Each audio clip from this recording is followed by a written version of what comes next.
Olá, seja muito bem-vindo ou bem-vinda ao podcast do Violino Didático. Eu sou o Jean de Oliveira e no vídeo de hoje, no episódio de hoje, eu tenho o prazer inenarrável de receber, talvez, a violinista mais maromba que já veio nesse podcast, Diana Fará. Tudo bem com a vossa pessoa? Tudo bem, tudo certinho. Nossa, maromba foi... Como foi a viagem até Cotia? Ok. Foi. Nossa, eu achei que fosse mais perto. Você jogou mais perto? Eu Você tava em achei. Santos? Eu tava. Não, mas não foi o de Santos pra cá, foi do Butantã até aqui. É porque, assim, você sabe que o Einstein ele já dizia que o tempo é relativo, né? O tempo e espaço é relativo. Então, assim, chegar do Butantã até aqui, num dia de semana, esse horário, 5 horas da tarde, 4 horas da tarde, que é o horário que a gente tá gravando, faz com que a distância seja muito maior. Não peguei trânsito, quer dizer, um pouco. Ué. Pra mim é trânsito. Quanto tempo foi? É que Santos quase não tem, né? Não, agora tem, né? A do Butantã até aqui foi quanto tempo? Quase meia hora. Ah, não, então é 28 isso minutos. mesmo. Isso pra você é longe? 28 minutos. Isso pra uma locomoção dentro de São Paulo? Peraí, você tava... Ah, é verdade, tá bom. Tá bom, tá certo, tem Muito razão. bem. E pra quem não teve o prazer ainda de lhe conhecer, quais são as suas atividades musicais no momento? Eu tô fazendo parte da Orquestra Sinfônica de Santos. Uhum. Agora também faço parte da Orquestra Filarmônica Paulista, uma orquestra nova, né? E também agora sou a professora de violino do curso de música da FMU, de violino. Professora de universidade. Nossa, eu não sabia! Eu não sabia. É, Professora de universidade, Pois é. bravíssima. agora é um novo desafio. Quanto tempo é a graduação na FMU de violino? 4 anos. 4 anos. Pô, gente, vamos baixar esses tempos aí, meu. Ah, 4 anos, velho. 4 anos é pouco ainda. Não, sim, pra tudo que tem que aprender é pouco. Mas também não é como se tudo fosse ser resolvido em 4 anos. Né? Não. Não mesmo. Não. Muito bem. E agora, lembrando Mas que... não resolve tudo em 4 anos? meu Não tem amigo... Eu tô há 20 ainda não resolvi. Ah, eu tive que fazer aula 2 anos ali, já tocava tudo. Não. Sinto muito, não. Não, eu tô... Você era uma informação muito Mas, importante ó, agora. depende... Aí tem uma questão. Como diria Einstein, aí é relativo. Porque, assim, o que é tocar tudo? Eu ia falar agora, o que é tudo Tudo pra o quê? É. você? O que é tudo pra você? Eu quero tocar uma música. Qual música? Olha só perguntas boas. Qual música? Em que nível? Mas que nível? Peraí, depende. Nível, que nível? Exato. Você faz terapia? Porque são perguntas de terapeuta, hein? Não faço. Mas todo professor é um pouco terapeuta. Bastante, né? Não Bastante faz terapeuta. ainda. Mas assim, ó, você vai aprender uma música simples no violino, só pra você falar assim, toca uma música no violino direitinho, dá pra fazer em uns 7 dias, um mês no máximo, assim. Dá. Pra fazer uma música bonitinho, uma música iniciante, simples, simplificada, enfim, como você quiser chamar. Mas, pra quem quer seguir carreira, como é o caso de alguém que vai pra universidade, aí é o trabalho de Tem que uma estudar. vida, exatamente. Tem que estudar. E ó, vai conversas estudar. como essa, nós temos que dias que são conversas como essa mesmo, produção? Segunda, quarta e sexta, às 10h43. 10h43 da manhã, segunda, quarta e sexta. E quem é membro tem acesso... Fiquei sabendo que agora os membros têm acesso, tipo, 30 dias antes do episódio de ao ar. Calma, produção! 30 dias! Não, 30 dias eu não sei, mas é tipo no mês anterior do episódio ir ao ar. Então esse episódio, por exemplo, vai ao ar entre setembro e outubro. Porém, tem gente que já tá assistindo em agosto. Porque é membro. Porque é Como membro é que do faz canal. pra ser? Eu quero ser membro, como é que eu faço? Pra ser membro tem um botão aqui embaixo, se você tiver no computador, escrito Seja Membro, ou você acessa o canal do YouTube, clica no nome do canal, vai pra home do canal no YouTube e tem lá Seja Membro. Tô pelo meu celular, não tô achando. Abre no computador, que vai ser mais fácil de achar. Mas no celular, se você clicar no nome do canal, vai aparecer lá também, tá? Se você tiver no aplicativo do YouTube, pelo menos. Muito bem, dito isso, conta como foi esse rolê de virar professora universitária. Eu não tava sabendo. Na verdade, na FMU, quem era a professora... Eles tiveram, assim, rotatividade de professores de violino um pouco grande, porque a faculdade ela ainda não estava se estabilizando em relação ao curso de violino, né? Então, passaram por várias mudanças, várias fases, inclusive o campus mudou, porque o campus era na Liberdade e agora é na Vila Mariana, do lado do metrô. Saiu 10 passos, sai do metrô, já é o campus ali, né? Que é o mesmo prédio agora, de artes, arquitetura, artes plásticas e moda e música. Então, quem estava como professora era a Renata Jafé, que foi a que eu aprendi, né, a tocar violino. E a Renata, enfim, tomou outros rumos e me contataram falando, você já tem um mestrado, que é o que a gente está buscando, uma pessoa nova, tem a experiência, né, de campo. Eles te buscaram? Na verdade, assim, tiveram algumas opções, obviamente, né?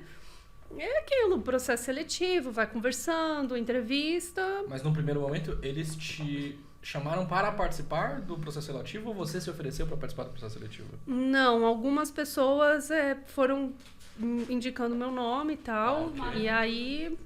Isso é maravilhoso. Cara, essa aqui é a maior prova de sucesso profissional. A maior prova de sucesso profissional está nas relações. Outras pessoas... Não está necessariamente... Claro, no seu resultado também. Mas... Uma coisa é você ter o seu resultado também. Só que o que comprova o seu resultado são as suas relações. Porque por que alguém te indicaria se não sabe como é o seu resultado fazendo o que você faz? Exatamente. Por isso que é o que eu falo para todos os alunos que eu já tive, os alunos que eu tenho, músicos, colegas, né, músicos, que... Não importa só o que a gente toca. O que a gente toca é uma parte que é, assim, menos da metade. Obrigado. Eu falo isso nesse podcast já, sei lá, 90 e tantos episódios. A galera não saca isso. Ou talvez mais de 100 episódios, não sei.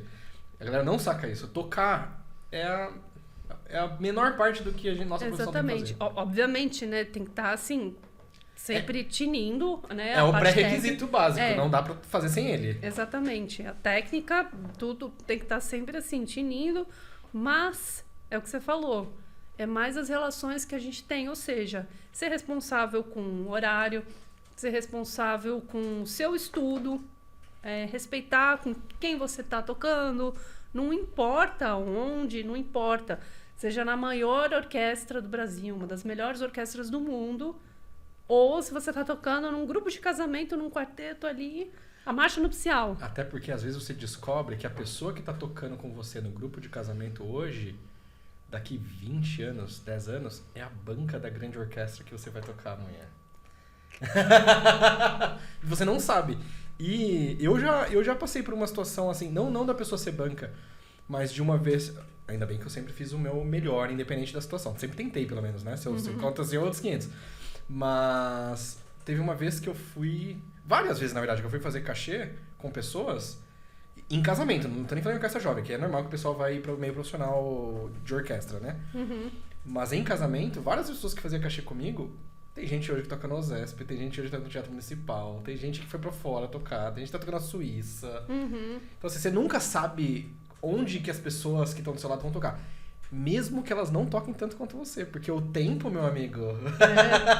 Chega pra todos. Exatamente. Assim, o cara é mais consistente, ou tem melhores relações. Ele vai conseguindo as coisas dele também. E é uma coisa assim, já não é assim, as relações que a gente tá conversando aqui, não é aquela coisa de interesse.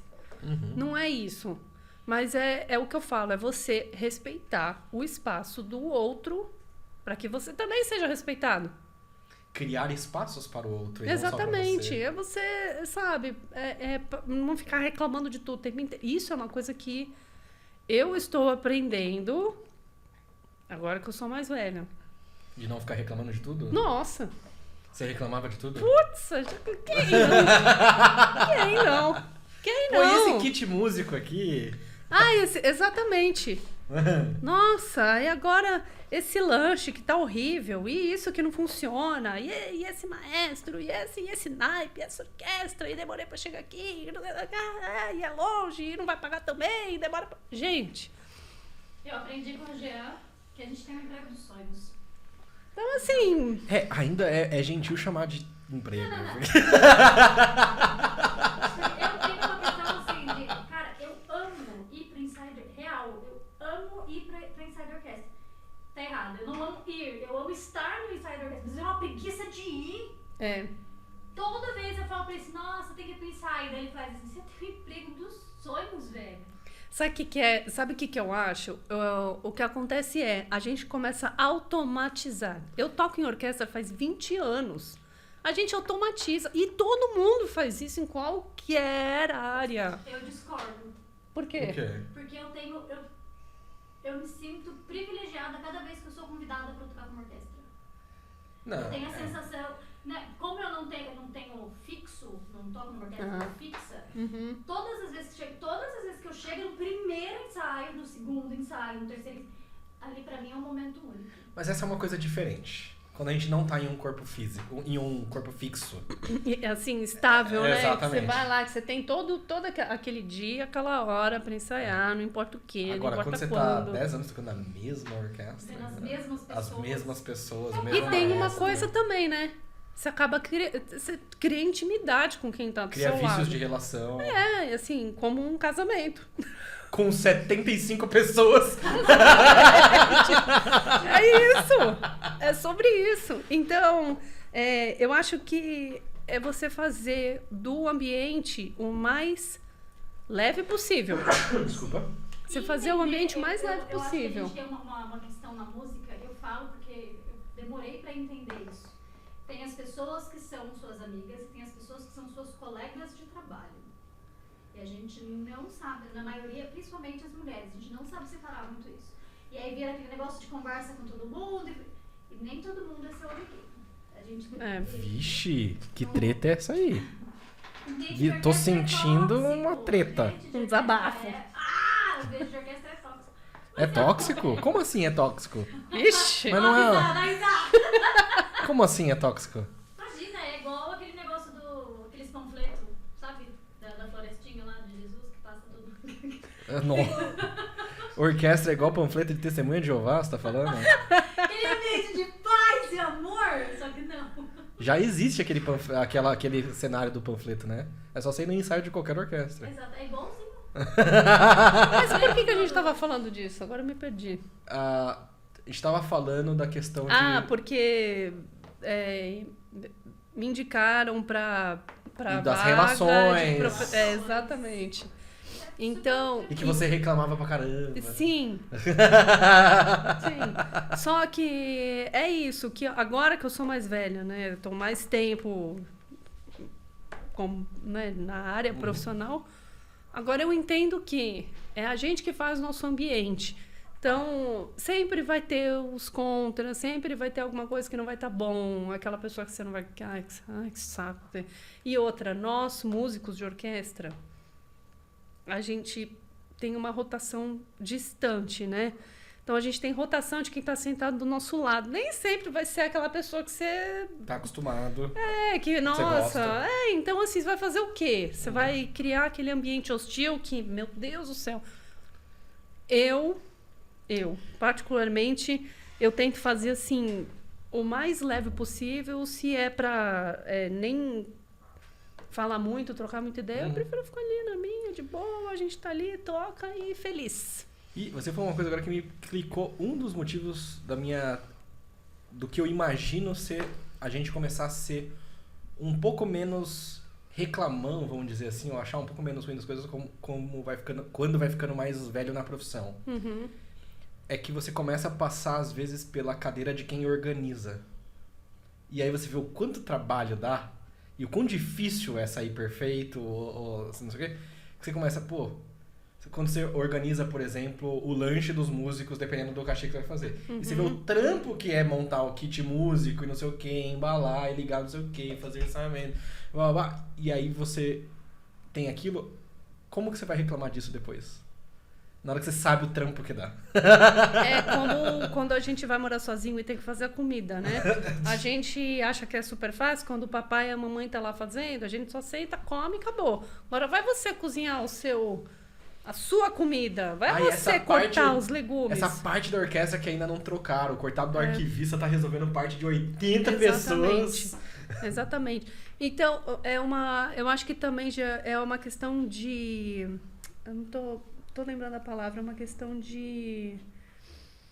Não é paciência. Não me vem a palavra agora. Compreensão, empatia. paciência. Tem um pouco mais de empatia. Uhum.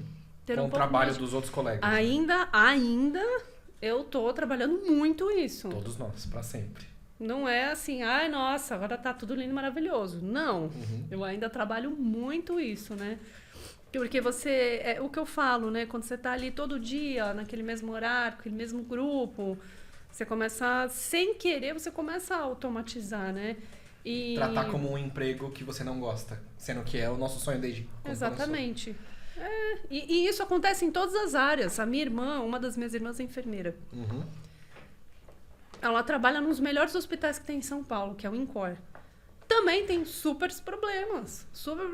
Não é assim tudo lindo e maravilhoso. E problemas reais, né? E ela vai ficar toda hora falando, nossa, quer saber? E quando eu falo problemas reais, é assim, né? Dependendo do problema que acontece no hospital, literalmente alguém pode morrer. Exatamente. E aí a gente, porque ainda não colocaram o arco.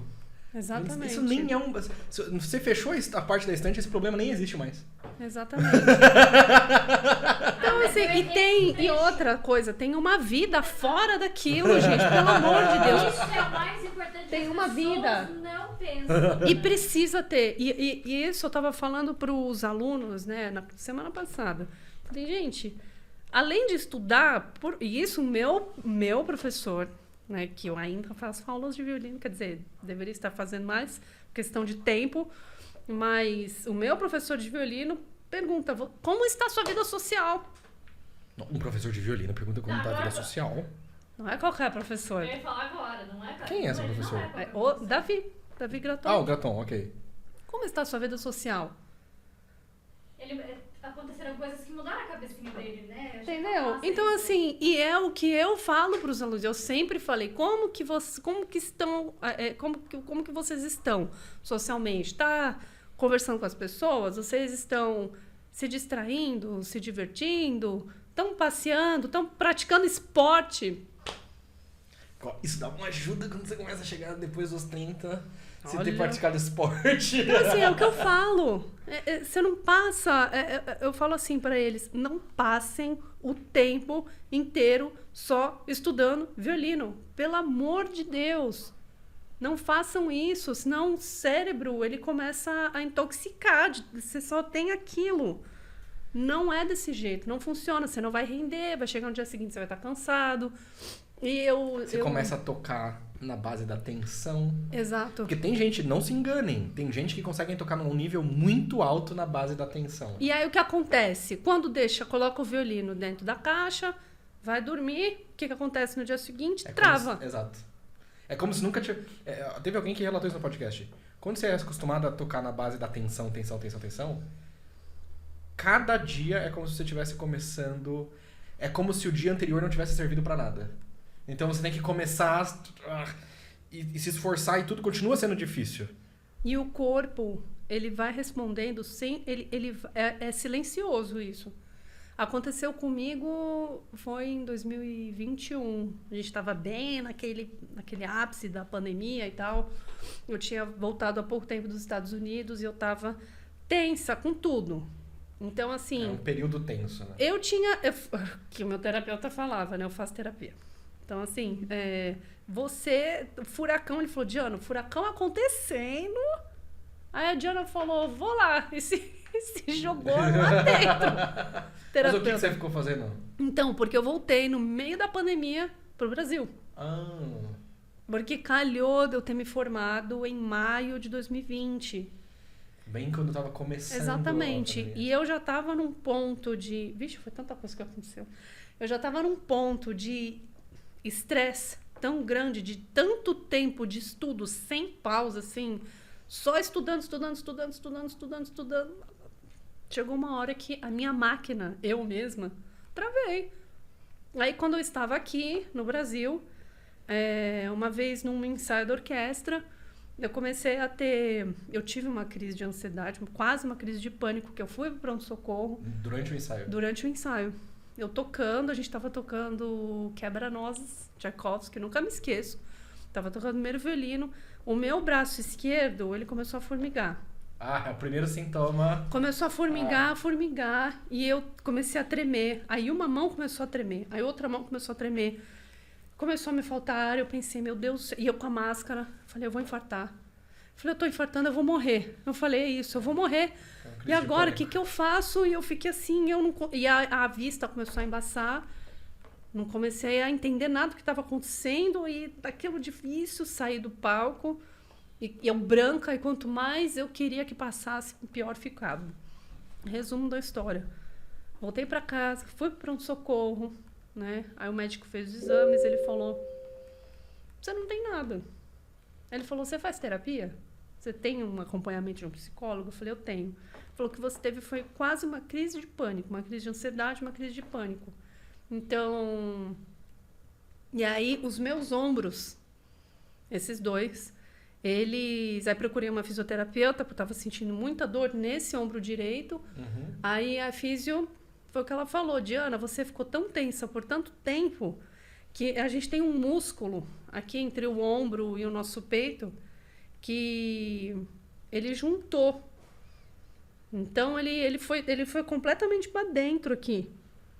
De ficar contraído. De toda hora tocar. A gente fica tão nessa posição e eu ficava tanto tempo assim que juntou isso daqui e aí deu ruim com tudo. Então, aí ela fez fisioterapia comigo. Uma pergunta pro meu TCC.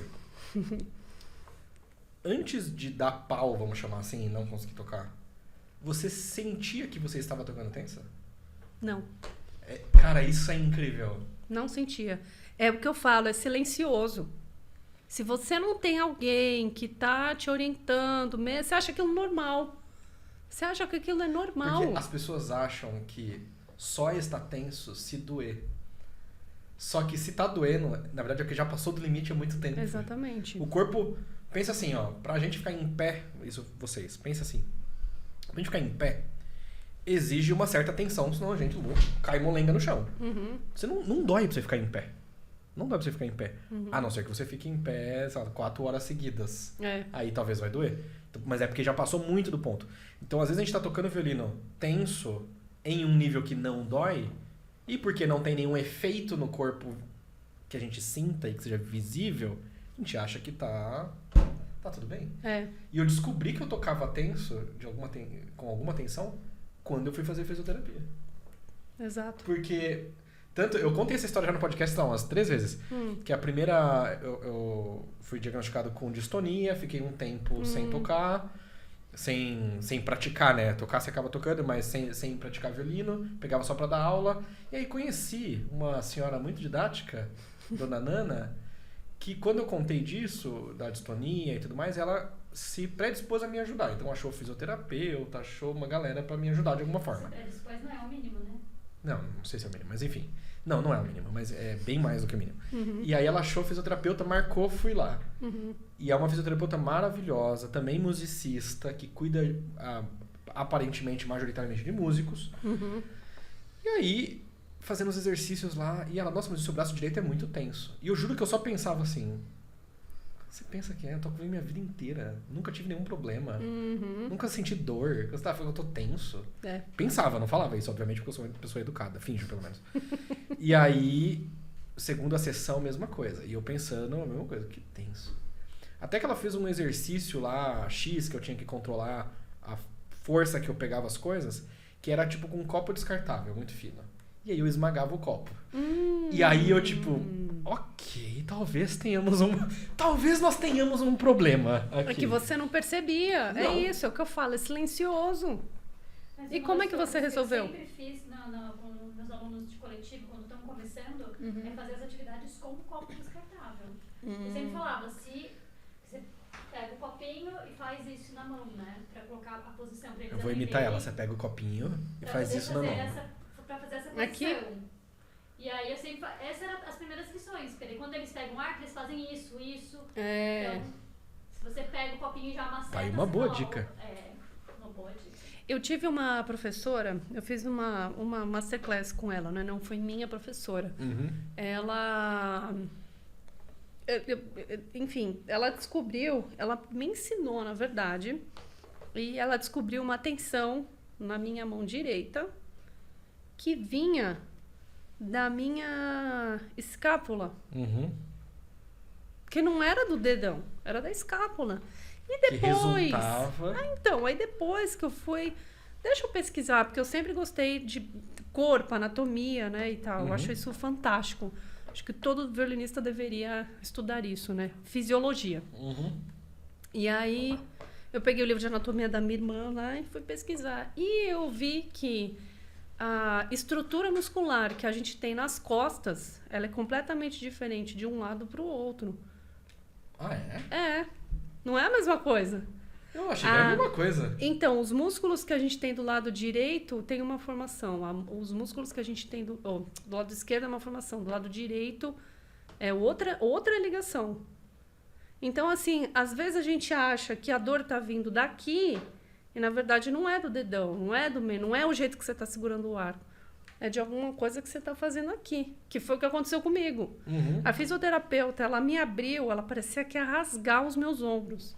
Mas, assim, eu nunca mais tive absolutamente nada. Quando o aluno tá reclamando de alguma coisa nos dedos, eu falo, pode estar vindo daqui...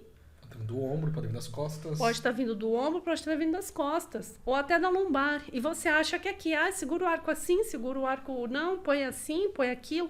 Muda de acessório. Acontece muito com queixeira, com espaleira. E, na verdade, às vezes é algo assim. Traz o violino um pouquinho mais pra cá, pra você abrir seus ombros. Acabou. Sensacional. E, voltando na questão da FMU, como foi esse processo? Foi tranquilo? Tranquilo. O coordenador do curso, Sérgio, né, contrabaixista, ele era inclusive da Orquestra Sinfônica de Santos muitos anos atrás, né? Ele precisava preencher essa vaga com um pouco de urgência, porque o semestre ia começar. E aí, acredito que ele pediu indicações, né, para algumas pessoas. E a Paula, que é super amiga minha, linda, maravilhosa. Aí a Paula me mandou uma mensagem, ela falou, Di, passei o seu contato pro Sérgio. Eu não sei se ele vai entrar em contato. E ele entrou em contato. A Renata também já tinha falado de mim, eu nem sabia.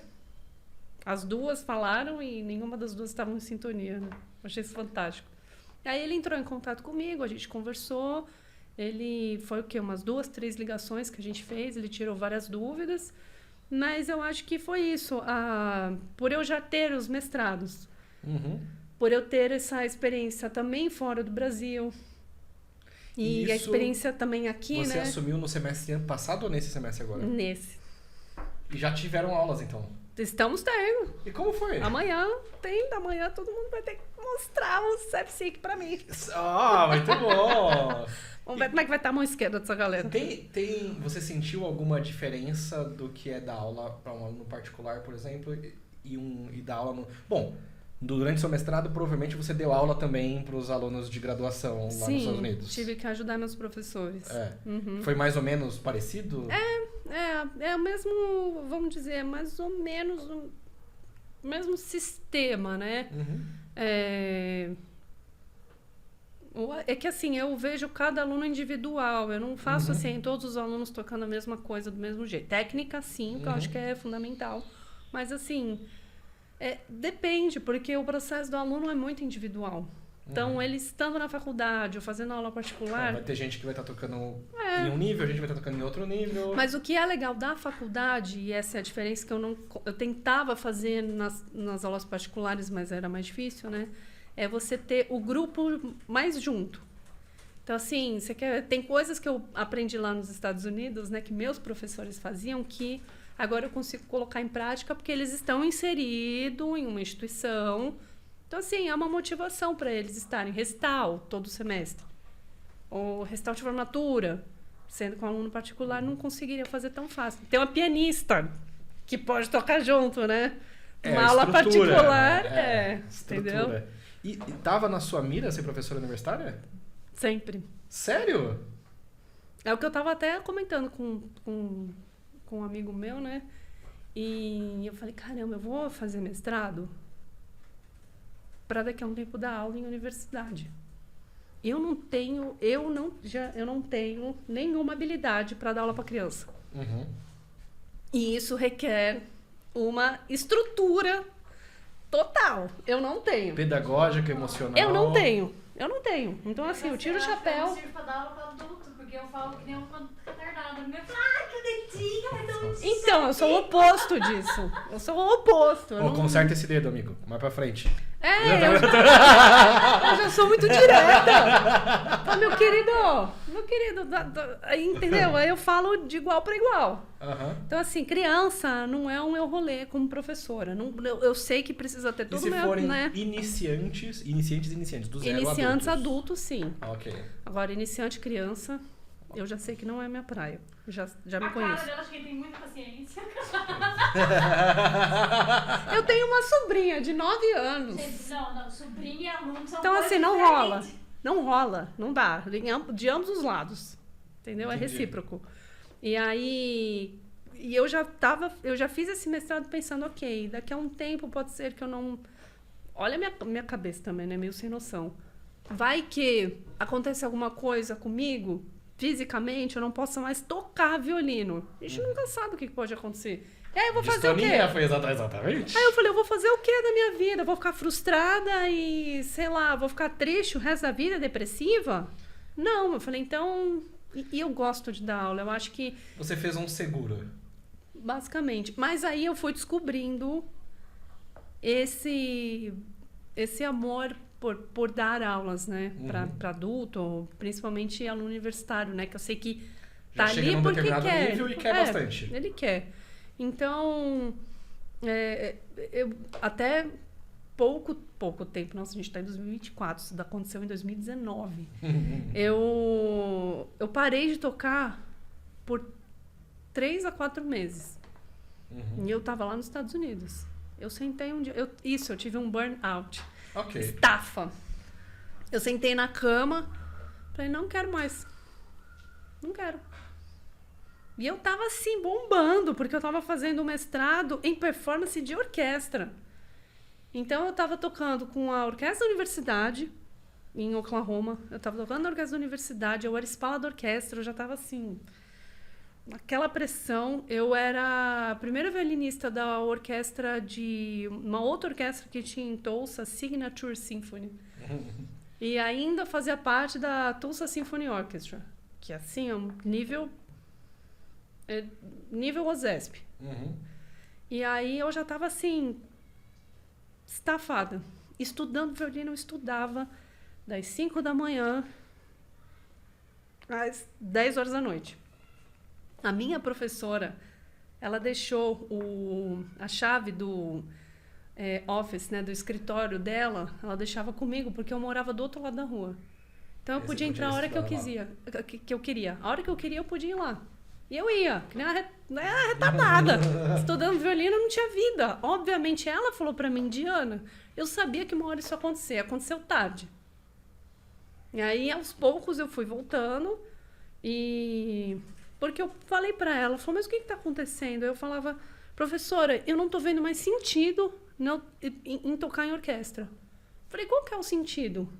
Porque assim, a gente prepara o repertório, a gente senta lá na cadeira, aí o público senta ali aquela 1 hora e todo mundo arrumado, bonito, vai embora e depois... Será que a gente fez tanta diferença assim? Eu falo, eu tô sentindo falta de alguma coisa. Sabe? De alguma... Eu não sei, era alguma coisa que estava me faltando. E aí ela começou a me pedir ajuda para dar aulas. Não era minha função na universidade, haviam outros alunos para isso. Mas ela me colocou. Ela falou, não, vamos fazer uma experiência. Aí eu comecei a retomar o sentido. Eu falei, é isso... Quando vai lá, ele quer, ele tá interessado, assim, sabe? Ele busca. Isso Já no mestrado. No segundo mestrado. Você fez um violino performance e um em prática de orquestra. Em performance de orquestra, Performance de orquestra. Qual a diferença? Bom, eu imagino qual é, mas pra galera que está ouvindo, qual a diferença de um mestrado em violino performance e um mestrado em performance de orquestra? O violin performance, né, que é performance de violino, você vai ter você vai se performar, né, performance no seu instrumento, então violino, violoncelo, viola, flauta. E no repertório solo e camerístico desse instrumento. E o de orquestra, na verdade, esse performance de orquestra é um curso que só tem nos Estados Unidos. Eu acho que é a primeira vez que eu escuto falar disso, na verdade. Então, eu não sabia que tinha. Performance orchestral performance. Então, tem... Você precisa de um pré-requisito básico que nem toda universidade tem, que é uma orquestra sinfônica, né? Exatamente. E aí, tinha em Cincinnati tinha. Então, aí você faz... Qual que é o seu... Porque, assim, todo mestrado nos Estados Unidos você tem um trabalho, né? Então, o seu trabalho é relativo com o curso que você está fazendo. É violino performance? Então, eles podem colocar você para ser assistente do seu professor. Ou então, para dar aula de música de câmara. Ou então, algo assim. No curso de Violin Orchestral Performance, o seu trabalho é tocar em orquestra. Mas com a orquestra. Então, por exemplo, em Cincinnati, você ia tocar com a Cincinnati Symphony, que era a que estava vinculada ao conservatório, né? E eles criaram em Oklahoma. Então, Oklahoma, eles estavam vinculados à Tulsa Symphony Orchestra. Então, todos os principais concertos, os grandes solistas, grandes sinfonias, grandes maestros, todos nós estávamos. E a gente tinha que ainda fazer recitais antes do concerto. O concerto era 8 horas da noite. Às 7 horas da noite, a orquestra vai estar fazendo um recital com os alunos do curso de Orchestral Performance. Aí você ia lá fazer um duo. Então, foi assim, uma oportunidade incrível.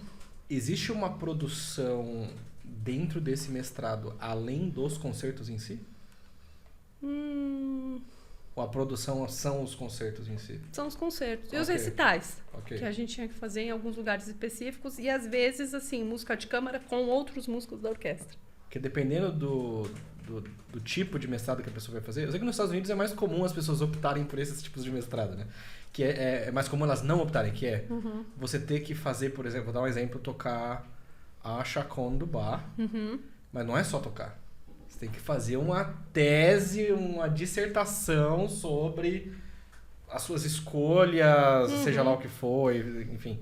Tem que escolher um tema sobre um ângulo da chaconne para falar sobre aquilo. Eu fiz isso nos dois mestrados. Porque nesse de orquestra, eu também estava estudando o concerto de violino, né? Na época eu estudei são só 2 anos, é muito rápido. Então eu estudei todo o repertório de orquestra e eu tinha aulas de excertos orquestrais. Imaginei.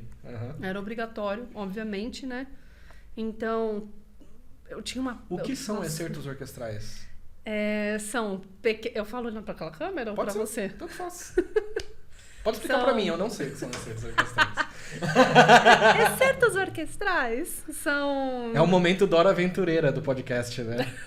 O que são excertos orquestrais? São pequenos trechos de grandes sinfonias, grandes peças que as orquestras tocam, que tem um nível de dificuldade grande e alto, né? Dependendo de cada orquestra, que eles consideram, né, um nível de dificuldade. Eles pegam aquele trecho e aí eles recortam aquilo e falam, é isso que você precisa estudar, que uma banca vai te escutar, e a gente vai ver se está dentro daquilo que... Porque para avaliar o candidato, não dá para você escutar a sinfonia inteira. Exatamente, uma sinfonia de 40 minutos, então vamos escolher esse trechinho, que inclusive o trecho dura 1 minuto, mesmo assim eles podem escutar 5 segundos. Exatamente. Se você for muito bem e se você for muito mal. Então eu não posso escolher uma música e tocar na prova? Oi? Não posso escolher uma música e tocar, tem que Depende da prova. Se tiver escrito peça de livre escolha, você pode escolher. Agora, Posso senão, tocar o não. que eu quiser. Mas é que mesmo, isso é muito doido, né? A gente falou disso com o Matheus hoje de manhã, né? Numa outra gravação, outro podcast, gente. Alguns testes no mundo inteiro tem lá a peça de, às vezes tem a peça de livre escolha. Porém, mesmo essa peça de livre escolha não é livre escolha. Livre escolha, meio. Estamos esperando, É né? uma livre escolha, mas aí você olha o nível da orquestra, você olha o nível dos excertos e escolhe o que é de bom tom tocar naquele lugar. É de Não, bom mas mesmo tom. assim. Mas é aquela, de bom tom talvez não tenha a ver necessariamente com o nível. Porque eu posso pegar uma coisa super difícil do Hermeto Pascoal. Porque não. E executar muito bem. E executar muito bem. Só que aí não é exatamente essa livre escolha que eles estão esperando. Mas por isso que eu tô falando, conhecer a orquestra Exato. que você está fazendo a prova, o repertório que está sendo É. pedido. E não é como se eles não estão esperando necessariamente uma música específica, essa livre escolha. É que dentro do repertório daquele instrumento, tradicionalmente tem algumas peças. Mas, por exemplo, se você vai fazer uma prova na Jazz Sinfônica, Ah, sim. é de bom tom o Hermeto É, Pascoal. sim, exato. Aí é que tá. Por isso que muitas orquestras, ou 98, 99% das orquestras, não pede mais tanto peça de livre escolha. Já coloca ali, eu quero isso aqui. Quero Porque isso. eles já Escolha esperam- entre essas peças. Porque são tantos candidatos, que se eles colocarem peça de livre escolha para 300 candidatos, imagina cada peça diferente, aonde vai parar Uhum. o filtro, né? Uhum. Você chega uma hora que você não sabe nem mais o que você está escutando. Eu conheço de histórias de testes de orquestra. Tem uma orquestra relativamente boa, eu não vou citar o nome, mas que está aqui em São Paulo, que até um tempo, acho que agora mudou, mas até um tempo atrás era só uma peça de livre escolha. Não tinha certo. Peça de livre escolha e uma leitura à primeira vista, se eu não me engano. Nossa. E aí, pra ver se a pessoa sabe letra, né? Tipo. Já fiz, já muito. Nossa, mas antigamente tinha, uns 15 anos atrás tinha. Aham. Eu acho que isso numa orquestra jovem cabe, mas numa orquestra. Ninguém vai pro primeiro ensaio fazer primeira leitura. Normalmente você já sabe o que Não, você vai sim, tocar, sim, você mas vai aí o que estudar. aparecia no teste da orquestra? E eu escutando de pessoas da banca dessa orquestra que participaram da orquestra, talvez como banca, talvez como candidatos, enfim. Mas aí aparecia gente, por exemplo, tocando o tema do Titanic. Interessante. Entendeu? Porque aparecia 900 pessoas. Ah, posso tocar o que eu quiser? Gente, mas você já escutou a versão do Parabéns Pra Você, que a Rachel Morton Pine tocou? Ah, não, mas aí então, se você chega tocando Parabéns Pra Você, naquela versão que ela toca, e eu tocando meu bar, pelo amor de Deus. Sim. Então, assim, é peça de livre escolha. Mas não era nesse nível, no caso. Então, assim... Era no nível daquele meme da flauta. Meu Deus. Acontece, tá tudo bem. E, muito bem, voltando um pouco, o que te levou a estudar violino nos Estados Unidos especificamente, e não em qualquer outro lugar, ou continuar estudando no Brasil? Então, é engraçado, né? A USB, Uhum. eu... OSB, Orquestra Sinfônica Brasileira. Orquestra Sinfônica Brasileira. Eu pensava assim, olha como mudam as coisas, né? Eu pensava, a OSB, pra tocar lá, eu vou precisar... Ah, você queria tocar no OSB? Aí eu falei, Ok. nossa, eu vou ter que estudar fora. Se eu não estudar fora, eu não tenho nível pra entrar. Eu pensando, então tá bom. Então É um vou... pensamento comum. Mas mudou muito. Sim, sim. E eu fui em 2014. Faz 10 anos. Inclusive Uhum. agora. Foi dia 13 de agosto. 10 anos, exatamente. E eu... Tá bom. Só que nunca foi uma coisa que me... Nossa, Estados Unidos, quero. Não. Então... E na época eu namorava. Uhum. Então eu namorei... Aqui no Brasil. Eu namorei por 7 anos. E aí eu estudava na EMESP, né? E aí o meu namoro terminou. Eu cheguei pro meu professor na época, que foi o Pedro Delaroli. Não por causa da viagem, só terminou. Ok. Não. Aí, só que então, quando terminou meu namoro, e eu cheguei na aula triste, e era o Pedro Delaroli, o Pedrinho, era meu professor na época. Nossa, um pai, não só um professor. E ele viu minha tristeza. Aí eu cheguei triste. O que aconteceu, Diana? Eu falei, meu namoro terminou. Ai, que bom. Então agora vai estudar nos Estados Unidos. Falei, mas não. Aí... Ele estudou em Londres, certo? Foi. Tá. Ele falou, vai para a mesma universidade que o Marcos Santos, que é hoje professor da USP. Sim. Porque lá eles dão todas as bolsas, você não vai pagar nada, vai estudar, vai fazer seu mestrado, é isso. Que bom que seu namoro terminou. Rapaz, ok. Aí eu falei, não, mas não. Ele falou, vai. E ele me traga na próxima aula o que precisa para enviar a gravação, porque você vai tentar essa bolsa. Fiz o que ele pediu, gravei com o pianista, fiz todo o processo seletivo e ganhei todas as bolsas. Falei, agora eu vou. E fui. E aí, lá as bolsas eram o quê? Moradia? Eles pagavam um valor mensal. Pra você sobreviver? Um valor mensal. E lá nos Estados Unidos tem uma coisa que se chama tuition. Que todo curso de toda universidade tem. Que é a taxa que você paga pra universidade. E... Pelas aulas, né? E as tuitions são infinitamente caras nos Estados Unidos. Então, assim, se você vai para a Universidade de Boston, você tem uma tuition aí semestral de 20 a 30 mil dólares. Semestral. Nessa universidade, com a bolsa que eu ganhei, eu ia pagar $300. Por semestre. Ok. Com o que eles iam me oferecer a mais, então assim... Dá pra pagar isso e sobreviver. Dá. Então, consegui tudo isso. Eu falei, por que não? Aí tive que fazer um curso de inglês quando eu cheguei lá, pra poder fazer o TOEFL. Aí passei um pouco tempo, né? Mas... Você já falava inglês antes? Falava. Uma coisa que minha mãe me obrigou. Eu Amém. odiava. Amém. E ela ficou jogando na minha cara depois, tá vendo? Jogou na minha cara, tá vendo? Eu sabia que você É melhor você falar em inglês. Olha só que doido. É melhor você falar em inglês e nunca precisar do que não falar e precisar. Olha, meus amigos que não falavam e aprenderam lá, hoje falam bem, mas foi complicado. Muito complicado. Então, eles não exigiam uma nota muito alta, então, de inglês para essa universidade? Então, é USM, né? University of Southern Mississippi. Foi 72. Era 72. O TOEFL vale 120 pontos.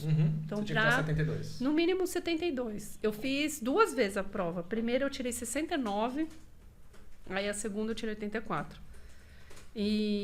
Mas então, voltando ao ASB, aí eu juntei, eu falei, então, beleza, vou aproveitar essa oportunidade, vou estudar, aí eu volto pro Brasil, faço a prova da orquestra, tava tudo já esquematizado na minha cabeça, só que a vida, ela muda assim, de uma hora para outra. Aí eu cheguei lá em 2014, e aí, nossa, foi indo e orquestra e estudo, e aí a minha bolsa aumentou, eu consegui uma bolsa maior, eu tava pagando menos, e tocando nas orquestras lá. E aí foi quando, em 2016, foi quando eles me deram a bolsa integral. Então eu não ia pagar nada de nada, e ainda receber um valor muito bom mensal. Só que aí... Você chegou em 2014, calma aí. Foi. Estou fazendo cálculos mentais. 2014. Para fazer um curso de mestrado. Exatamente. Quanto tempo foi esse mestrado? Eu cheguei em 2014, em agosto. Aí eu fiz de agosto a dezembro o curso de inglês. Eu fiz o curso de inglês. Você iniciou no que seria o segundo semestre deles. Só que aí o que aconteceu? Como eu era formada em pedagogia e também em violino pela EMESP, aí eu juntei os dois e pude fazer um mestrado. Só que, por algum motivo, a universidade não estava aceitando que eu entrasse direto no curso de mestrado. Aí eles falaram, você vai ter que completar algumas matérias antes de entrar no curso. E foi o que eu fiz. Você fez uma graduação de novo. Eu tive que fazer geografia, eu tive que escolher... Eu não entendia nada do que aquele professor falava.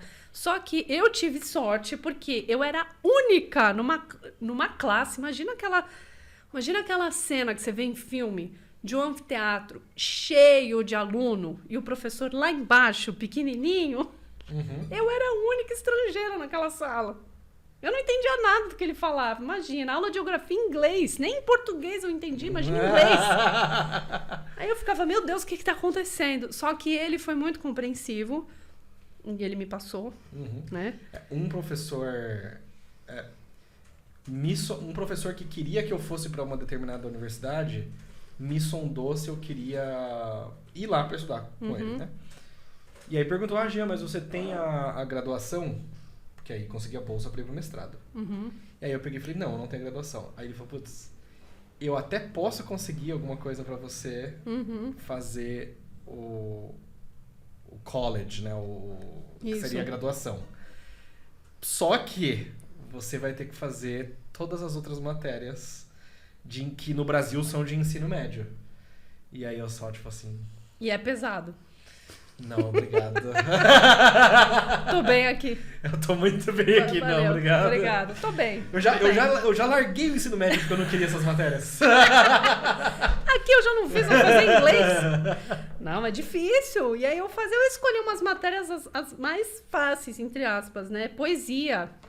Mas assim, poesia eu pensava que fosse fácil e foi uma das mais difíceis, mais desafiadoras. Porque lá é através de sistema de pontos, né? Então você escolhe o que você quer ter para ter aqueles pontos. Exatamente. E aí, poesia foi dificílimo, mas bom ao mesmo tempo, porque o meu inglês, assim, foi lá pra cima.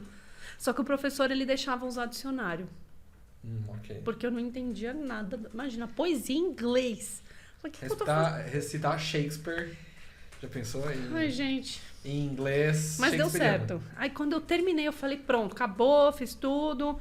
Terminei todos os meus créditos, tá ótimo, lindo, maravilhoso. Agora mestrado. Posso começar meu mestrado. E você começou o mestrado então em que ano?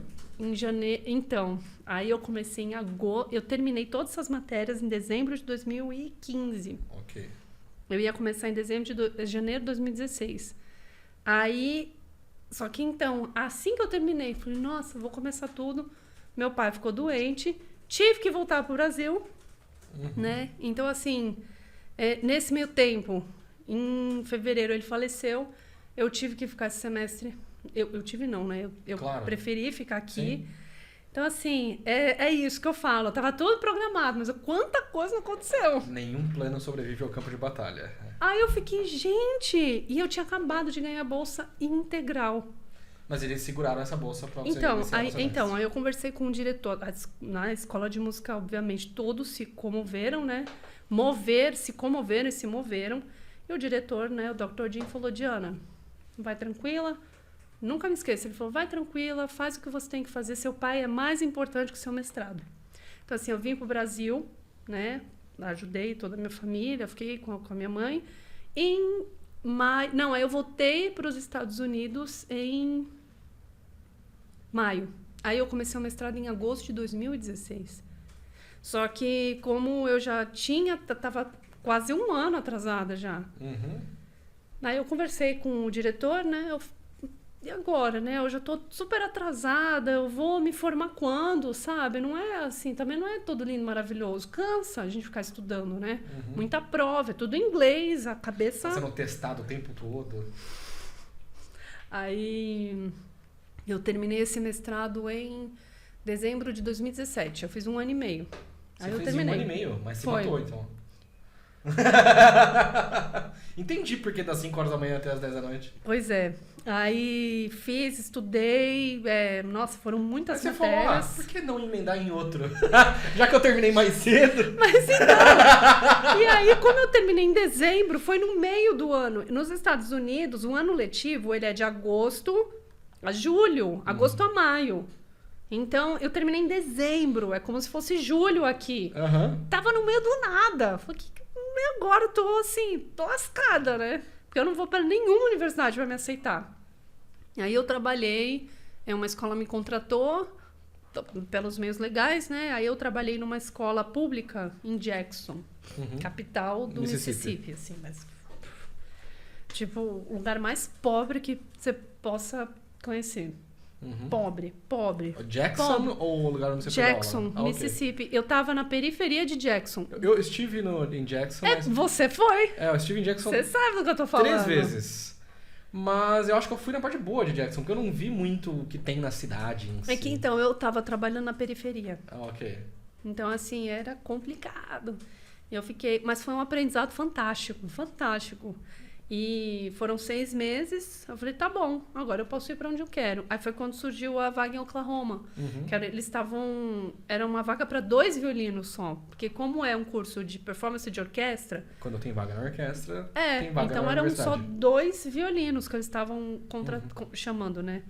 E aí passou... E todo mundo, imagino eu, nesse curso de mestrado, é bolsista, ganha alguma coisa para tocar. Também. Ok. Também. E aí foi um russo no primeiro e eu no segundo violino. E esse russo me odiava, eu acho que eu era brasileira e mulher. Não sei, mas assim, era uma competição. Ai, era cada história, já. Eu posso ficar o dia inteiro aqui. Mas como assim? O mês Que inteiro. tipo de competição? Vamos fazer um dueto. Ele tinha que fazer primeiro violino. E teve uma... Aí tava tocando. Não, mas ele não tava... Se ele queria fazer dueto com você, por que ele queria competir? Tava. Ele queria fazer primeiro violino. Ué. Você não tá... Violinista? Você acha? E de estudo também. Excerto. Quando a gente fazia aula de excerto orquestral, sempre... Nossa, sempre tinha que estar à frente. Sabe? Sei. Essas coisas que eu já não tenho mais idade. Nem paciência. Cara, o doido é que, assim, eu vi um pouco disso lá nas orquestras que eu toquei. Aqui nas orquestras que eu toquei, no festival também, mas... Eu nunca tive essa pira de sentar na estante da frente, ficar do lado de fora. Eu era espala. Esse menino quase morria. Quase morria. E ele foi reclamar pro maestro da orquestra, pra minha professora, porque que não revezava com ele. Aí o maestro, porque a Diana é melhor espala que você. E a gente quer ela. Nossa! Rapaz. Nossa, esse menino quase... Eu vou legendar em russo esse podcast. Tô vendo? Tô brincando. É complicado. Oi? Quem vai precisar do YouTube já tem essa função. O YouTube tem essa função, ó.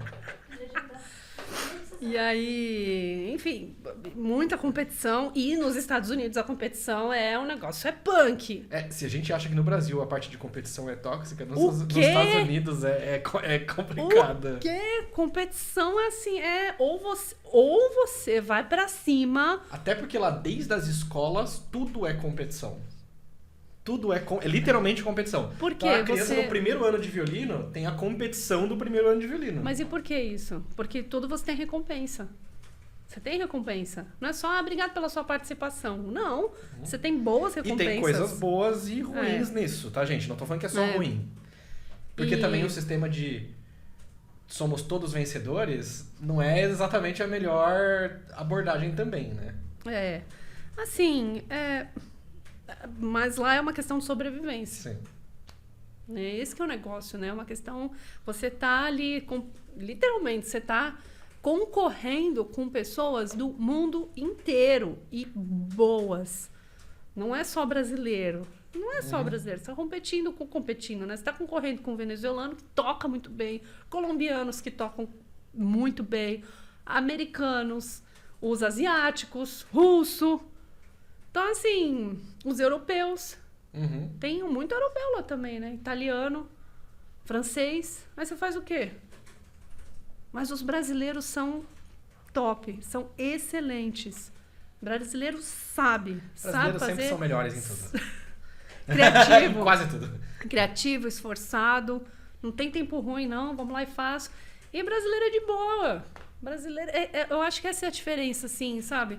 O brasileiro, ele estuda, mas ele sai dali...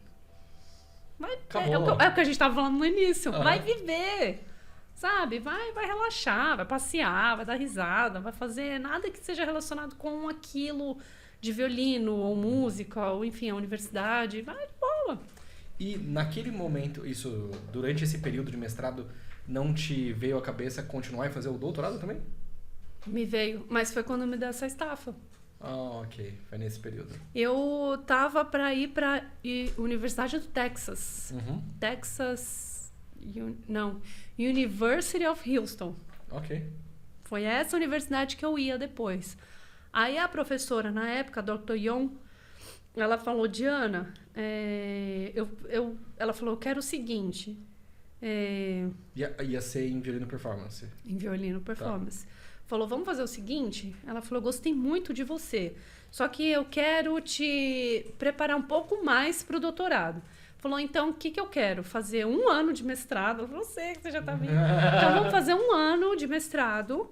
E aí você já começa o doutorado. Então, você não vai precisar fazer... É porque eu fiz todas as audições. E aí é pesadíssimo. É muito pesado. Então... Você não vai precisar passar pelo processo seletivo, você já vai direto ali e tal. Aí, na minha cabeça, falei, peraí, vão ser mais, no mínimo, 6 anos de estudo? Não. Não, aí eu falei, não, agradeci, obviamente, com todo o carinho, educação do mundo. Falei, agora eu cheguei no... E isso foi em 2020. E aí eu não sabia o que ia acontecer, ninguém saindo de casa, o que vai acontecer com a minha vida, eu vou ficar aqui, eu vou voltar pro Brasil. Falei, quer saber? Não tem vergonha nenhuma eu voltar pro Brasil. Muito pelo contrário, agora você é a vencedora. Não tem vergonha nenhuma. Foi pra fora, se formou e voltou. Foi o que eu pensei, eu falo, porque assim, pelo menos, não sei com outras pessoas, mas pelo menos pra mim, foi um processo delicado voltar. Porque eu fiquei 6 anos lá. Então, é uma vida que você tem. Você acaba perdendo alguns contatos, contato, amigos, assim, uma família, uma estrutura. Isso eu senti bastante falta, assim. Toda uma estrutura. Mas eu não... assim, eu trabalhei muito isso para não ter vergonha de ter voltado. Porque eu fui julgada pra caramba. Sério? Nossa, você voltou pro Brasil. Mas, aqui que nada acontece, aqui que não tem nada. Mas você voltou pra cá, por que você não ficou lá? Por que não, gente? Porque, cara, isso é uma coisa doida que eu acho que talvez quem vai pra fora... Porque não é todo mundo que vai pra fora que entende isso. Mas eu, pelo menos, senti isso, que assim... Por mais... Eu não passei tanto tempo assim fora, não passei 6 anos em nenhum lugar direto em algum outro lugar. Porém, entretanto, todavia, do tempo que eu passei em outro lugar... Nenhum outro lugar é a sua casa. É a sua língua. E é isso que eu... Aí, quando alguém vinha me falar, eu falo, mas peraí, você já morou? Mas você tava vivendo uma vida que, nossa, era um sonho, né? A parte que eu mostro no Instagram é um sonho. Eu falo, o resto não. Você já pagou conta, assim? Você já fez trabalho da faculdade em outra língua? Você já precisou viveu chamar o dia a dia? uma ambulância nos Estados Unidos? Meu Deus! Não. Isso não. Você já precisou chamar uma ambulância? Não. Ir no médico? Já. E aí, Conta foi cara. A conta foi cara, né? Na época... E aí, o que ela foi fazer? Foi tirar um dente. Quanto? $1.000? Não, aí eu fui limpar a casa. Eu fiz isso. Não, de trabalhar? Maravilhoso. Eu não fui com esse sonho lindo, maravilhoso, não. Eu tenho um amigo que foi estudar, né? violoncelo. Isso ninguém fala, desculpa. Claro. Um amigo foi estudar violoncelo no Canadá. Nas férias, ele trabalhava em empresa de limpeza de casa. É isso. E, gente, foi o que meu pai sempre me ensinou. O trabalho é idôneo. Se o trabalho, ele como é que era a palavra que ele falava? Não vai corromper o seu caráter? É trabalho. Trabalho é trabalho. Trabalho é trabalho. Então, assim, eu falo, e agora? Eu não posso ser contratado por nenhum lugar? Uma das pessoas que nós já citamos nesse podcast, e talvez não tenhamos falado o nome direto, ou talvez tenhamos falado o nome direto, trabalhou no McDonald's durante o seu mestrado. É mesmo? Sim. Mas essa parte nem todo mundo vai ficar sabendo. Tá vendo? E é sobre isso. Olha, o que eu tive de amigos tá tudo bem, lá... exatamente. O que eu tive de amigos lá, que restaurante... Eu já fui garçonete de restaurante mexicano. Odiei, porque assim, eu não sabia falar espanhol direito. Então, e as meninas roubavam as minhas gorjetas. Não rolou. Meu Deus. Aí rolou meio que uma briga, assim. E aí você não sabia nem brigar no outro idioma. Eu devia ter jogado molho nas gorjetas dela ali. Isso que eu devia ter feito. E como que o violino em si surgiu na sua vida? Por causa do meu pai. Por quê? O que tem a ver com seu pai? Então, eu sou de Santos, né? Uhum. Então, todas as férias de janeiro, rolava uma... concerto. Não? Não? Nossa, mas super... rolava Liga Verão, que era um grupo de axé, um grupo de axé que tocava na praia. Todos os dias das minhas férias estava eu lá dançando axé na praia. Ganhei até bandana de melhor dançarina. E squeeze. E aí o meu pai, eu acho que ficou muito preocupado com isso, né? E na época o meu pai, ele era gerente do Pão de Açúcar. Uhum. E o Do mercado. Do mercado. Tá. O método Jafé, de ensino coletivo de cordas, com a Renata Jafé, ele estava surgindo na cidade de Santos. E eles estavam... E eles estavam buscando uma loja que acolhesse o método, né? Uhum. Que eles pudessem construir ali a estrutura. O único que aceitou, o único gerente foi meu pai. Que ele gostava de música, gostava de violino, achava lindo. Uhum. Aí eu acho que ele me viu naquela vida, meu Deus, minha filha dançando axé todo dia na praia. Que isso? Que para os padrões de hoje em dia seria o equivalente a uma criança dançando funk na praia. É, isso. Você é pai, você cuida dos seus filhos do jeito como você quiser, mas seria mais ou menos o equivalente, você entenda isso bom ou ruim do jeito como você quiser. Eu era super feliz dançando axé, Uhum. né? Como hoje eu sou muito feliz dançando forró, eu gosto. Só que aí na época o meu pai, Diana, tá surgindo um curso de violino, super assim, tranquilo, né, do jeitão dele.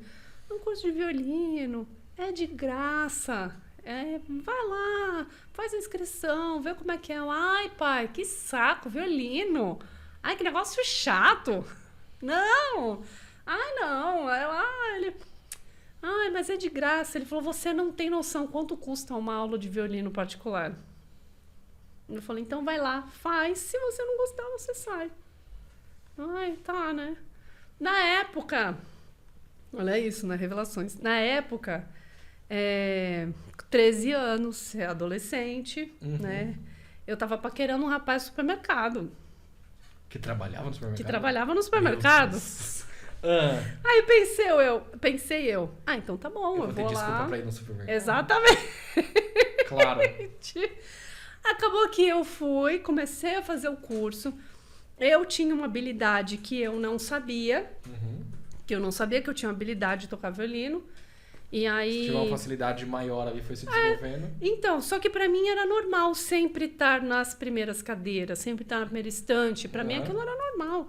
E aí eu via tanto o maestro quanto a professora Renata, né?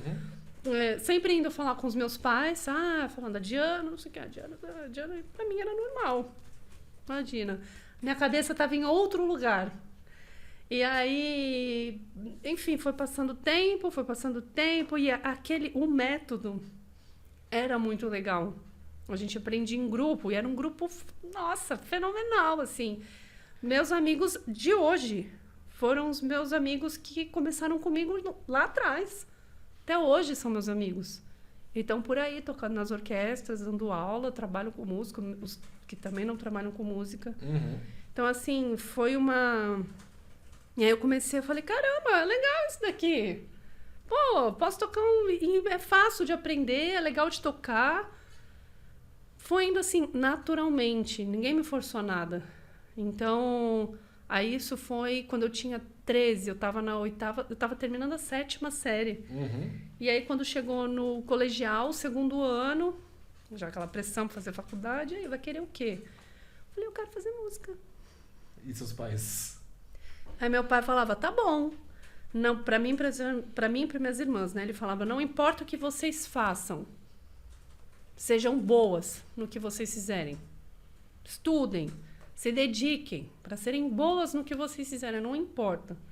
Então, assim, eu estudava muito, meus amigos, né? Então, assim, era legal estudar e a gente se juntava. E às vezes eu burlava aula na escola para estudar violino. Quem nunca? Quem nunca? Porque, assim, é doido quando você muito cedo já sabe o que você quer fazer da vida. Porque, pelo menos, era o que eu me questionava, assim. Eu já sabia o que eu queria... Com mais ou menos 9 anos, eu já sabia que eu queria... Você queria tocar violino? Tocar violino. Porque eu queria trabalhar com música, não necessariamente violino. Tá. Mas o meu instrumento era o violino. E aí chegou um momento ali entre o Fundamental 2 e o ensino médio, que você fica assim... Nada disso daqui vai me ajudar pro que eu quero. E aí eu Química? ficava, tipo, se eu fosse ser luthier, talvez, entendeu? A química ia me ajudar em alguma coisa. Mas eu olhava assim, absolutamente nada disso aqui vai me ajudar no que eu quero. E aí eu às vezes, só não ia. Eu ficava o dia inteiro estudando violino em casa. E não era nenhum E até agora não precisei. peso, né? Não era peso. nenhum... Só minha avó que ficava falando na minha orelha, com razão, claro, façam isso agora. Não deixem os filhos faltarem na escola. Não faltem na escola Não pra faltem na estudar escola, violino. vocês, viu? Não façam isso. Se formem. Exato. Não É façam isso. igual eu. E era assim, era legal, né? Uma parte da orquestra estudava numa escola, Santos é tudo perto, dá pra fazer tudo a pé. Uma parte do pessoal estudava numa escola, outra em outra. Aí esse pessoal passava na nossa escola, a gente saía, todo mundo, e era assim. Maravilhoso. E como você foi parar em São Paulo para estudar? Porque você falou que estudou na EMESP. Santos, São Paulo, é exatamente perto. Eu comecei... Em Santos, eu fazia aula com o... Com o Rômulo, todo mundo fez com o Rômulo, tô brincando. Não. O Rômulo devia estar começando também. Não, acho que o Rômulo nem existia, não sei. Eu fazia aula com o professor Marley. O Marley ok, chamou. eu sei quem é. Fazia aula com ele. E aí eu ganhei uma bolsa. Ele tem alguma coisa a ver com a Ana Chamorro ou não? É irmão. Ah, são irmãos, só que imaginei. Só isso. Ok. E aí eu ganhei uma bolsa para fazer a faculdade Santa Marcelina, né? Que é outra 100%? história também. 100%. Maravilhoso. Que já é... Que se fosse 98% ainda ia ser caro. 100%. E aí lá eu precisava... Nada contra... Então, lá eu precisava fazer aula de violino. Instrumento. Só que... Não tinha professor de instrumento na universidade. a faculdade não cobria. Eles davam um desconto, mas era eu que tinha que pagar. E aí eu fiz um ano de aula com o Pablo de Leon. Fiz aula com ele durante um ano. Só que depois de um ano, eu tranquei a faculdade. Pois é. Aí depois de um ano eu tranquei a faculdade por N motivos. E não me arrependi. Nossa, foi uma escolha boa, assim, Era sabe? puxado? Era longe, puxado. Eu não estava conseguindo estudar violino. Aí você vai fazer faculdade de bacharel em violino e não conseguir estudar violino. Exatamente. Eu estava com as matérias teóricas tão afundada, tão lotada. E eu tinha acabado de entrar na estadualzinha. Eu falei pro Marley, eu quero tocar em uma orquestra que não mais o Pão de Açúcar, né? Você começa a querer coisas maiores, né? E aí... Ele falou, então vamos preparar. Era tipo uma peça de livre escolha.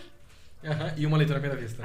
Pra saber se você sabe ler. Aí eu, beleza, então. Aí fiz a prova, passei, né? Era o João Maurício Galindo na época. Nossa, foi assim, 4 anos que eu toquei lá, os melhores. Os melhores. E aí coincidiu com a Santa Marcelina, então assim, eu não tava dando conta de violino. Eu falei, mas eu quero violino. Engraçado, né? Eu não queria... Tô na faculdade de violino e não tô conseguindo estudar violino. Exato. E aí, conversei muito na época com o maestro, professor de regência na época, né? E aí ele falou pra mim, Diana, faculdade você pode fazer depois. Se dedica ao seu instrumento, porque depois que você ficar mais velha, você não vai ter mais... Tem tantas outras coisas pra fazer. Ele falou pra mim. Então ele falou, se você tá sentindo que quer trancar, tranca. Foi o que eu fiz. Só que aí meu pai... Não, uma faculdade, você trancou uma faculdade que custa, sabe, na época era tipo caríssimo, R$1.500, super caro. Hoje é mais caro. Nossa, e era assim, não, você vai fazer faculdade. Aí eu fiz qualquer curso, mas você vai fazer. Aí eu fiz pedagogia. Fez inteiro o curso de pedagogia. Aí eu fiz. E foi tranquilo. Eu não sei como que eu fazia, mas assim, era pedagogia, estágio... tocava na estadalzinha, ainda estudava na EMESP. Aí eu entrei na EMESP. Eu não sei como que eu fazia, mas fiz. E a faculdade era presencial? Presencial. Em Santos. Meu Deus. É o que eu falo, sabe, Gia? Quando você quer, você faz. Isso da pedagogia é quase que a maldição da pedagogia. Minha mãe começou pedagogia, fez 1 ano e parou. Minha tia começou pedagogia, fez 1 ano e parou. É porque é muita leitura. Mas hoje em dia tem audiobook, pô. Não tinha, né? Em casa tem quilos de reais. E eu assim, o que eu falo, quando você quer, você faz. Aí eu vejo esses alunos hoje em dia, e sabe, esses músicos jovens... Aí eu não vou porque eu tô indisposto. Pelo amor de Deus! Sabe, eu me desdobrava em 1 milhão pra conseguir fazer tudo. E a estadualzinha... Mas essa geração agora, eu tô falando de geração, essa galera que tá entrando nessas orquestras agora, que tá vindo cantude, etc, que já estão com essas bolsas nos valores legais, não sabem, eles não vão passar o que nós passamos de ter em 3, 4 orquestras e dar aula em 3, 4 escolas de bairro para complementar todas as rendas. Eles não sabem o que é isso. Eles não têm muito... Eu acho que é a mesma proporção de quando os nossos pais, avós, iam pra escola e tinham que caminhar a estrada inteira a pé, sem sapato. Eu acho que hoje eles têm uma facilidade. Eu falo eles, mas é que a gente tem um adolescente em casa que tem a mesma facilidade, né? Se você quer ouvir, eu sempre vou falar isso, se você quer ouvir uma gravação hoje, você tem uma facilidade absurda, que é abrir o YouTube e ouvir. Spotify. Eu tava conversando, exatamente. A gente não tinha exatamente. isso. Se quando eu fosse pegar um CD, cara, eu sou da época da fita, VHS, que a gente pegava fita emprestada. Não lembra que passava? Vocês lembram de um programa que passava na Cultura, todo sábado de manhã, com um senador? Era o Arthur da Távola. Gente! Que tinha os programas das orquestras no era sábado de manhã. Aí eu falava, que mas legal. Qual era o que tinha acontecido no programa? Não era TV Senado, TV Cultura. Na Cultura tinha orquestra, passava todo sábado de manhã. Era com a Arthur da Távola fazendo os comentários. Esse programa especificamente eu não lembro, mas eu lembro de assistir concertos na TV Cultura. Mas passava aqui do Ibirapuera, imagina, era do interior, eu achava a coisa mais linda. Era ótimo. Então, assim, é isso. E eu tava conversando exatamente disso com... Eu não lembro quem é. Nossa, minha memória tá ótima. Uhum. Com um colega de orquestra que a gente que era um evento você se juntar pra escutar alguma coisa. Quem tinha computador, que não era todo mundo que tinha computador, quem tinha computador baixava aqueles MP3 lá, que ficava a noite inteira. Vamos escutar de Dvorak aqui agora, gente. Aí lá, e o CD, você colocava o CD lá, vamos escutar. Não, na época não era Dvorak. Cara, eu achei um compositor Dvorak. O Vivaldi. Nossa, os concertos de Vivaldi que eu tava aprendendo. Aí tinha gente que falava Vivaldi. Tem outros. Vioque Stempes. Eu sou da época do Saint-Saëns. Eu aprendi Saint-Saëns. Mas a gente não sabia falar, gente. Não tinha vídeo pra você ver alguém falando direito. Não, o Dvorak é o clássico. Dvorak é o clássico, E aí... Saint-Saëns. E era um evento, você se juntar pra escutar essas músicas, né? Imagina, hoje... Nossa, Zinga Nova Zyver, eu aprendi como zingaresca. Eu já te contei isso. Eu aprendi como zingaresca. Porque o meu professor não sabia falar o nome e ele falava zingaresca. E todo mundo da minha cidade conhece como zingaresca. Não, ele não sabia ou ele só inventou um apelido pra falar pros alunos? Ele inventou um apelido, porque né, Zinga Nova Zyver. Zinga Nova Zyver. Várias ciganas, pronto. Zingaresca. Exatamente. Caramba.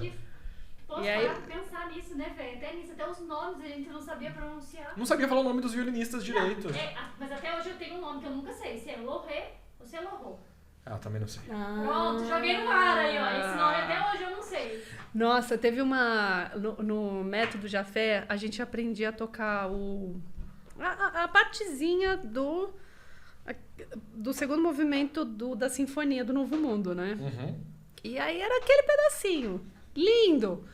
Aí a primeira vez que eu fui ver uma orquestra foi a Sinfônica de Santos, aí eu vi lá, Sinfonia do Novo Mundo. Nossa, fantástico, tem que ir. 45 minutos a mesma música que eu toquei? Aí eu fiquei lá, primeiro movimento. 38 minutos. Aí eu falei, nossa, não chega nunca a partezinha que eu aprendo. Era uma linha. Eu falei, não chega nunca. É igual nossa, será que essa música... Aí quando chega... aí foi isso, aí acabou. Que era ali o segundo movimento, a partezinha lenta e acabou. Agora imagina quem aprende o tema da 9ª Sinfonia de Beethoven e vai... Nossa, a orquestra vai tocar a mesma música que eu. Aí tá lá esperando. A sinfonia literalmente tem, acho que 1 hora e 8 minutos, um negócio assim. Aí esperando, e não chega. Exatamente. É literalmente a última parte. O excerto. Exatamente. O excerto. Então. E aí vai ver que a parte que mais aparece tocando esse tema, o violino também toca esse tema, mas a parte que mais aparece nesse tema é o coro, na verdade. Exatamente. E, mesmo quando os violinos tocam esse tema, não são os mesmos ritmos de quando a gente aprende quando tá iniciando. Não, essa sinfonia, ela é, pra mim, uma das mais, assim, excepcionais de todos os tempos e sempre vai ser. Sempre. É uma das minhas Por isso preferidas. que é a abertura de temporada de, sei lá, 80% das orquestras do mundo. Ai, é lindo, tudo. É letra, o coro, orquestra, ai, tudo. Muito bem, Diana. Agora uma pergunta importante para esse podcast. Para a manutenção desse podcast. Como você ficou sabendo da existência do violino didático? Nossa! E qual foi a sua primeira impressão sobre? Violino didático, eu sempre atrelei a você. Porque eu conheci você na Tom. A gente chegou a se conhecer na EMESP. Gente, na Orquestra Jovem Tom Jobim. Mas foi? Eu não cheguei a tocar na Jovem Tom Jobim. Eu fiz o teste, passei. Mas você não tocou Mas lá? eu não cheguei a tocar lá. Ou então foi um festival. Sei que eu te conheço há Pode ser festival, mais muitos fácil. anos. Sim, você era da galerinha. Era da galerinha. Não sei de que galerinha, mas era da galerinha. Era da galerinha, sim. Era da Cara. galerinha. E aí eu fui... Então, essas coisas, não teve um ponto. Violino didático, não teve. Ok, você já me conhecia antes do violino didático. Aí é aquela coisa, a gente vai vendo evolução, vai vendo, tá crescendo, e hoje... Porque eu lembro da gente interagir pouco, mas alguma coisa pelas redes sociais há muito tempo. Desde o Orkut. Não sei se desde o Orkut, acho que não. Mas desde o Facebook, quando o Facebook era mais assim, de vez em quando. Isso. Tanto que teve, depois de uma entrevista, eu fui conversar com você. Mas nós não vamos falar sobre essa entrevista. Pode falar, não tem problema. Não, tá tudo bem. E quando você viu o projeto na internet, qual foi a sua primeira impressão sobre? Nossa, não me lembro. Eu acho que eu não tive uma... Não tive. Ok. Não tive uma impressão assim, ai, tá isso, tá aquilo. Não, só foi acompanhando. E assim, só que eu acho que eu me liguei quanto tava crescendo depois dessa entrevista. Falei, olha que legal. Porque você tava lá nos Estados Unidos, né? Falei, então assim, tá crescendo. Mas é isso, só fui acompanhando. Falei, tá legal. Tem gente legal fazendo parte e tá alcançando. E uma coisa assim uma coisa que me chamou a atenção. Até eu acho que foi numa entrevista sua. Que você tava falando. Cheguei numa prova de orquestra e a banca chegou atrasada. E aí me ouviram, sei lá, acho que era... Uma linha. Uma linha e tá bom, e é isso, beleza. Você falou ali, eu falei, eu não quero mais isso. Falei, interessante. Falei, é sobre isso. Entendeu? Então, assim, essa ideia de aprender violino, você não precisa ser, nossa, o super maravilhoso. Se não for tocar igual o Heifetz, nem começa a aula. Imagina se as pessoas que correm na rua, por exemplo, porque gostam, pensassem isso, não vou nem começar a correr porque eu nunca vou chegar nos pés do Usain Bolt. Não vai mesmo. Bom, o pessoal tá me conhecendo. Eu surfo. E surfar é uma coisa, assim, desafiadora. Só que se você ficar pensando, meu Deus... No Medina? Nossa! Imagina. Você não vai nem entrar no mar. Nem no mar você vai entrar. E o objetivo de surfar, o objetivo do surf, para quem não surfa, não é você pegar a melhor onda, top, e nossa, não. Você tá ali para você aprender algo diferente, novo, que vai te preencher naquilo que você não tem no seu dia a dia. Aprender um instrumento, violino, aqui, né, a gente tá falando do violino, é a mesma coisa. Nossa, quantos alunos, com certeza você tem, e eu já tive... Não, eu quero tocar violino, sabe? É um sonho meu, eu quero aprender. Então, assim, que a pessoa se realiza. Só de tocar aquelas 2 linhas ali, eu consegui, sem parar. Dá um violino na mão de uma pessoa que... eu tinha um maestro cubano, lá no Mississippi, que ele falava, você quer saber como é o início de um violinista? O iniciante? Coloca do lado contrário. Deixa eu ver, calma aí. Então, esse é o lado normal. Calma aí. Coloca do lado contrário que você vai virar iniciante. Calma aí. Coloca aqui, ó, braço Então, direito. Esse é o lado normal, né? Sim.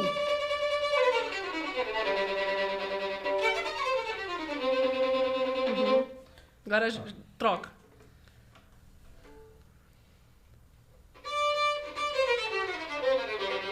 Ah, não, você não conta. Você já tá. Não é mais difícil? É claro, é mais difícil. Pô, é bem mais desafiador, eu acho. Pelo menos pra mim. Eu não tenho essa habilidade. Então, é você se colocar nessa posição, né? E aí, quando você falou isso, eu... é sobre isso. Não é, ai, nossa, eu tenho que ser o melhor. Aí, pá, tem que estar... Né? E nesse caso aí, nesse caso específico, eu sabia que eu tinha tocado muito bem, que eu tava tocando muito bem. Então, assim...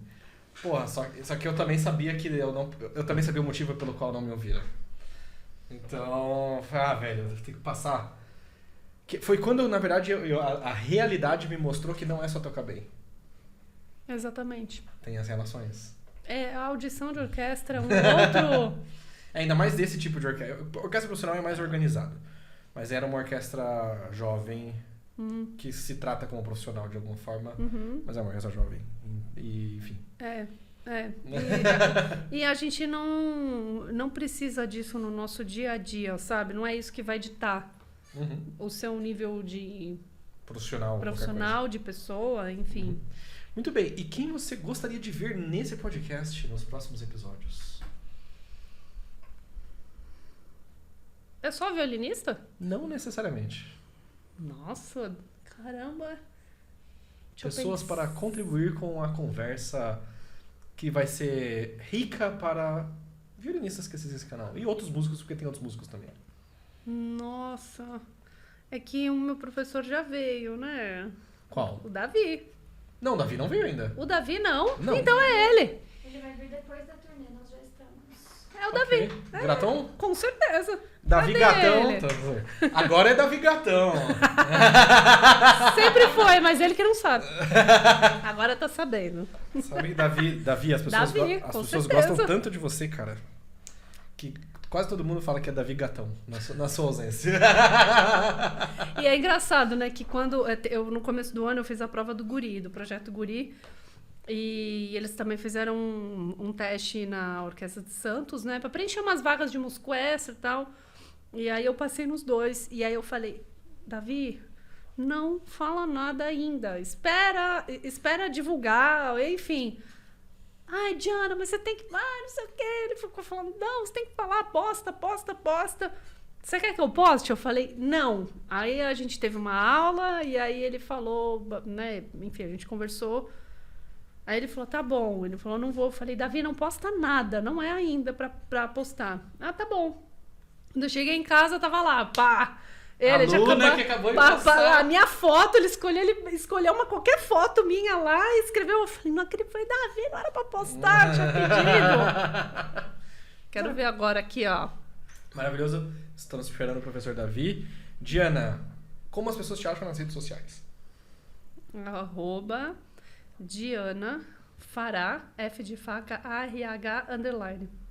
O Diana é com H no final, não? Não. Diana. DIANAFARAH _. Ok. Siga Diana Fará nas redes sociais. Tem YouTube?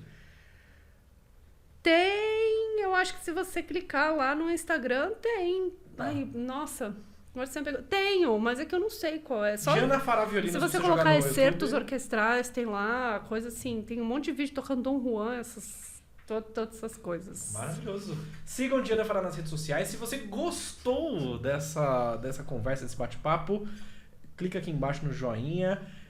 Lembra que sai episódio novo toda segunda, quarta e sexta às 10h43. 5 estrelas no Spotify. Mais algum recado, equipe? Não, acho que só agradecer a Diana, que lindo. Muito obrigado, Diana. Foi um prazer Eu que inenarrável agradeço, recebê-la. foi ótimo. Tchau, gente, e até mais. Tchau.